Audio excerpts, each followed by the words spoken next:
churches.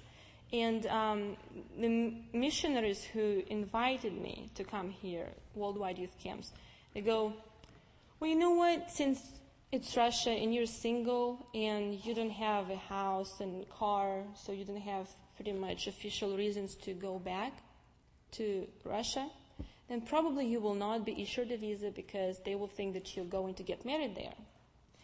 And I did not believe that. I didn't believe that God, that I won't get a visa, okay? I believe that I will.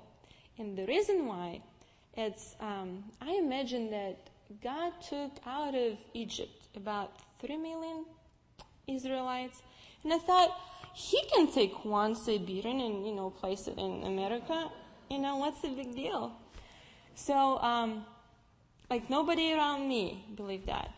So I went to Moscow. That was my first time. I have never left Novosibirsk. So the first time I went out was when I was 22. And I have never flew on the, I've never flown a flight on the plane. So that was a very big adventure too. When I approached the consular that day, and I was standing in a line, and there were a couple of other lines. Unfortunately, I was able to go to the meanest one. He didn't say number 1, number 2. He goes 10, 11, and then you can see those people who leaving his interviews without getting any visa. So I'm standing in that line saying, God, no matter how angry he is, I still believe it. Then I hear the other woman going through interview, and she is 50. She has 2 kids, she has a house, she has an apartment, she has a house, a car, she has husband, her parents here. All the reasons to go back. The only thing she wants to go to America is to see her newborn granddaughter. What the counselor says, he goes, you don't have enough reasons to go back. And I'm like, I remember I looked at the wall that was very white. And I go, God, I don't have even half of what she has.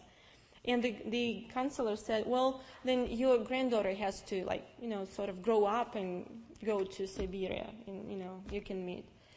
And then the other one was probably was business or something. But again, it was a very good reason to go to America and very good reason to go back. So officially, I was said that I have half of my mom's apartment, which is not a big deal, that I work in a Jewish company, and that my salary, that was another big issue. My salary was $300 per month, okay, which is not even the minimum that we should work. And obviously, the picture you see, she has very little, so she does want to go abroad. She does want to stay there. She does want to marry someone. Well, that was my turn. And I understand those characters in the Bible when they feared, so I did. And I said, I didn't look at him. I couldn't look at him. And I said, hi. And he goes, hi. So what's your purpose to go to the States? And I was trained to say this phrase. I go, to assist, they said, don't tell work, say assist. I go, okay. To assist worldwide youth camps. Okay. And what are you going to do there as a part of a Jewish organization? Seriously? Nothing. That was not connected. But they were looking for connections. And I remember that in the reference letter, it was said that the camps helped me to provide this job. I don't know how. I don't know why it said so. Anyway, I went, well, see, the camp sort of helped me to you got the visa. Have fun in America. That's it. I mean, can you reason that? No. But when he said, you can go to America, I didn't hear can, I heard can't. So I left my place, and there was a friend of mine. And she goes, so did you get the visa? I go, I don't know. She goes, well, go and ask him. I'm not going there. He's angry. And she goes, okay, how can we know that if you got a visa or not? Then she asked me, do you have your passport? Did they give you the passport back? I'm like, no. And she goes, you got it. So that's how I went to America. The second time I got this visa, and again, it's just the greatest need. And it says your greatest need, but according to God's will. The second time I went to America with this visa is I got allergic to the cold. And that time, honestly, I doubted. But everybody believed. And this is so interesting. I have never had that in my life.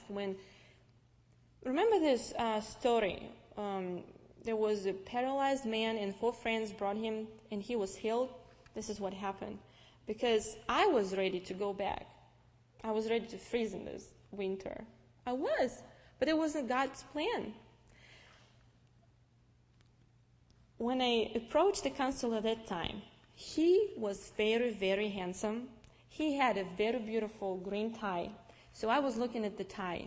And usually when you have those interviews, you don't put makeup, you wear like ugly clothes. So, you kind of, I'm not pretty, I'm not going there anyway. I'm not going to get married. So that's what I did. I had a sleepless night, so believe me, I looked horrible. But I was looking at his tie, and then he goes, so why are you going to America? I said, well, I'm going to be an au pair. And he goes, okay, so have you ever been in America? And this question made me nervous. I'm like, can't you see it says I've been there twice? So I go, yes, I was, and I was back, and I underlined, I was back, I came back. So he goes, what are you going to do there?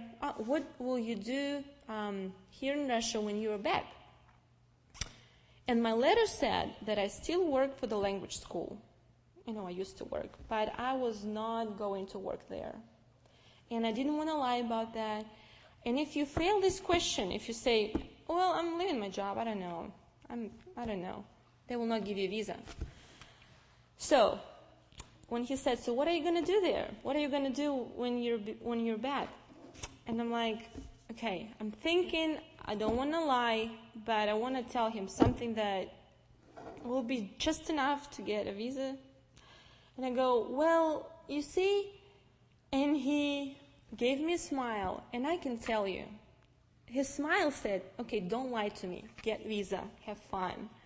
And again, I cannot explain, but I felt it so strong that he didn't let me lie, and he just gave me a visa. Okay?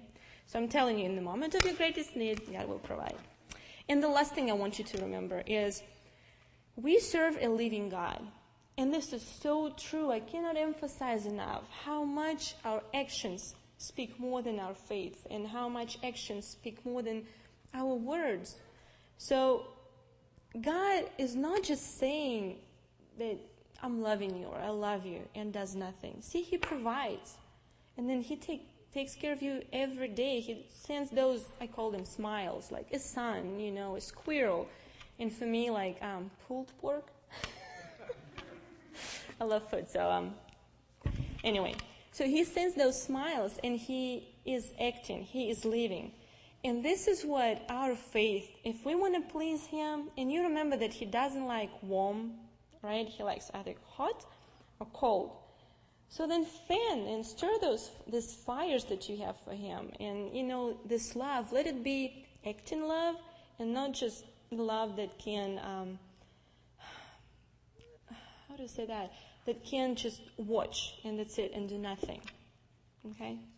Well, I guess this is pretty much it. Except for, thank you so much for welcoming me in your church. And I did feel like you're my family. So I'm very excited, and I definitely look forward to seeing you in heaven. Okay, thank you. Oh, questions? What's your plan? Give me the smile, okay? Don't make me lie. Well, my plans are